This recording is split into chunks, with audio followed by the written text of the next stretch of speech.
देव असो की महादेव, मी विनायक, मी माझ्या आईच्या आदेशाचं पालन करतोय. आत प्रवेश करायची बंदी आहे आणि ती तुमच्यावर पण बाध्य आहे. जर आत प्रवेश करायचा असेल तर माझ्याशी युद्ध करावं लागेल. हा त्रिशूल लहान मुलांना घाबरण्यासाठी आहे का? करा ह्याचा उपयोग.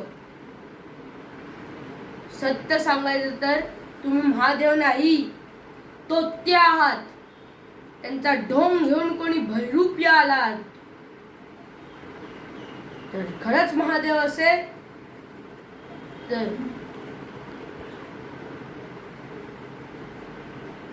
करा प्रहार. पण हा विनायक आपल्या आईच्या आज्ञेचा उल्लंघन कधी होऊ देणार नाही. करा प्रहार.